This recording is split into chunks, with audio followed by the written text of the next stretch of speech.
The new patch dropped 2 days ago and it changed so many things that I just hate it. I want 8-7-8 for 2 days in a row, but today I figured out exactly how you should play this patch. First of all, there are 3 new rules for this patch that you need to follow if you want to succeed. 1. Money. We need as much money as possible, so if you see economy 2132, you should click on it. The second rule is that the most important units in the game are actually the legendary units, especially the ones that you can unlock like Mel and Ryze. The third rule is a bit more complicated, so I'm gonna explain it a bit later after I show a few comps. Mel is one of the best boards in the game right now, especially because it's very easy to play. The only thing that you need in the early game is a sign with 2 items so you can unlock LeBlanc, and boom, you have the best opener in the game right now. After you unlock LeBlanc, you can play more bruisers and invokers, you can play Orianna early, but at level 5 now with the new unlock conditions you can just play Kobuko, and at level 6 you can have like 3 Noxus, 4 bruisers and 2 invokers. After you achieve this board, the mid game should be pretty easy for you, and you can reach level 8 with enough HP and gold to like do a very big rolldown. Once you reach level 8, usually at 4-2, you just look for an Ambessa, you put a component or a completed item on her, you wait for her to die one fight, and then you have Mel. There are multiple ways that you can play Mel. You can play with 7 Noxus if you have an emblem, without it it's a bit weird, or you can play with flexible frontline. The most important thing about this camp is to know exactly the core of the camp. You need Swain, Mel, Seraphine, Nico and Vi. Now after you achieve these 5 units, you can add any frontline. You can add a Skarner, you can add a Taric, you can try to play 5 Noxus with maybe Ambessa and with Cyan, or if you hire a Razir, you can play around 2 Shurimas. 2 very important things about this Mel camp. First is positioning. You want to put Mel backline in the center so you can deal as much damage as possible in the center of the board, or you can put it on corners if you want to snipe enemy carries. And the second one is how much do you need to roll at level 8?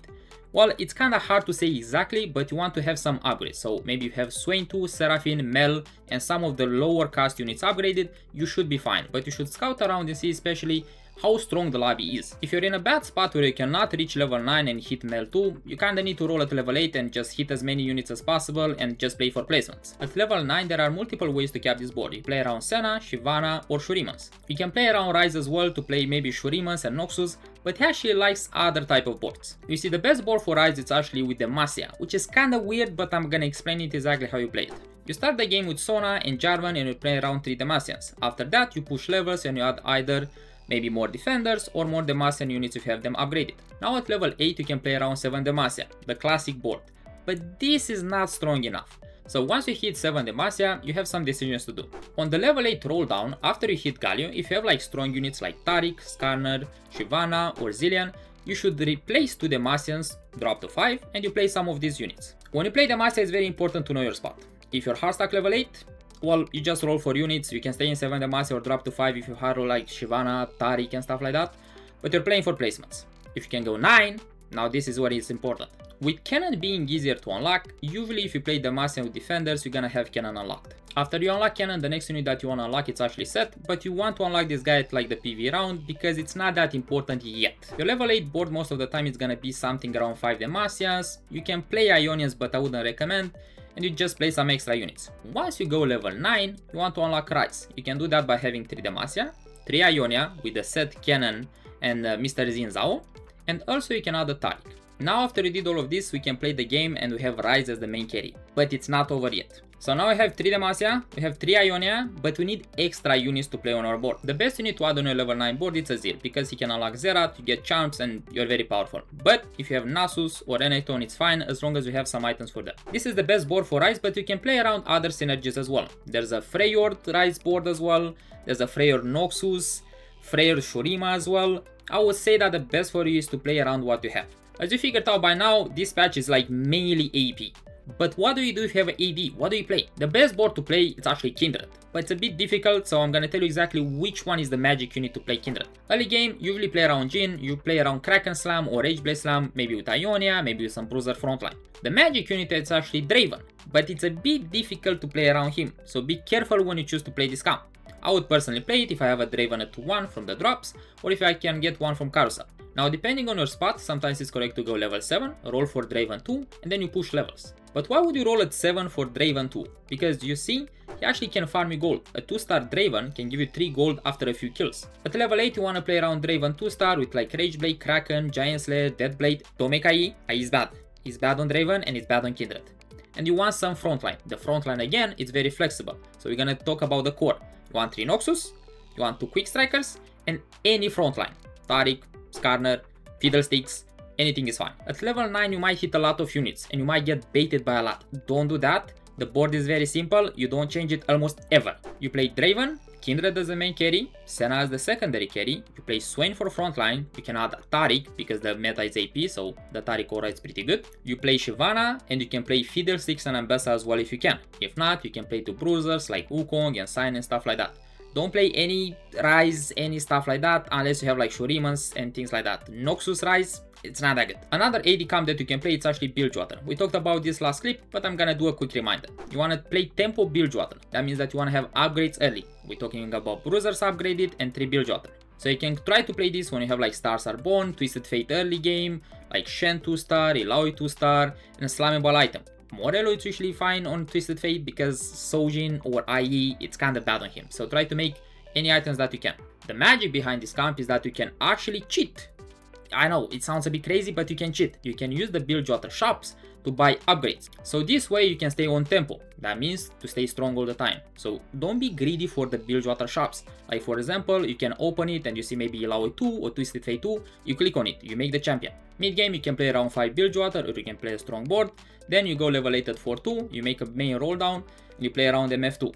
Very important here, you wanna play 7 Bilgewater just to proc one shop. What does that mean? At level 8, you put 7 Bilgewater on your board, you check your shop and you check for an item for either MF or for frontline. Citrus or like Demons, it's fine. So take anything that you need. You need more damage items, you take items for MF. You need more frontline, you take item for Nautilus. After you take this one item, you remove the 7 Bilgewater from your board and you play strong units. Most of the times on your board is gonna be like MF, Twisted Fate, Graves, Nautilus and Illaoi. You can replace Twisted Fate once you have Tahm Kench from the shops because now it's easier to unlock with 350 serpents. The other units on your board are usually forecast units that buff Nautilus, so that means Swain, that means maybe Braum, you can also play Wukong, but don't stay away from like Taric 2 or Skarner 2. These are flex units, you can play around that. The end game board, it's always probably just 3 Bilgewater, but most of the times you can keep 5 as well. You play around Senna, you play around Kindred and Shyvana. Now that we talked about these 4 comps that can win the game, what's the third magic rule? Well, the rule is actually pretty simple. The reason I didn't told you is because I wanted you to see exactly who wins the game in this patch.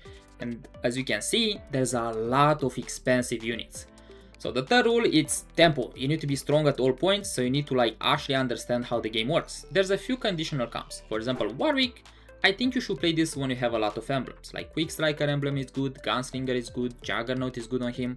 But without these emblems, he's kinda mid. It doesn't mean unplayable, I would just stay away from it unless I really need to play around him. Yone looks shiny, but he's kinda useless. So unless you giga win streak with like some, I don't know, Yasuo 2 opener with like Rageblade BT Titans, then you shouldn't play around Yone. It's actually a bit more different than you could think. You see, Yone it's actually not the main carry, you should play around Ahri. I know it sounds crazy, but listen.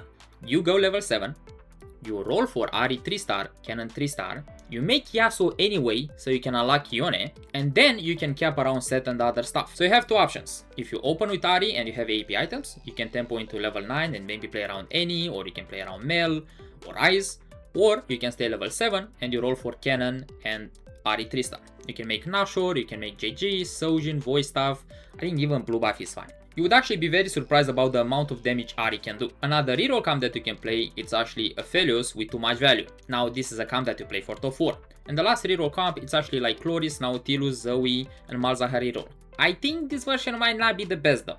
I think you can roll Zoe and Malzahar 3-star, but I think the best tank for this comp it's actually Leona. But why Leona? Well, there's a few reasons. 1, nobody wants Leona on their board, so it's gonna be like pretty easy to hit. 2, she has anti-heal in her kit, so you don't really need to make Morello, or like not mandatory. And 3, she has a lot of CC. I saw a lot of people playing this board.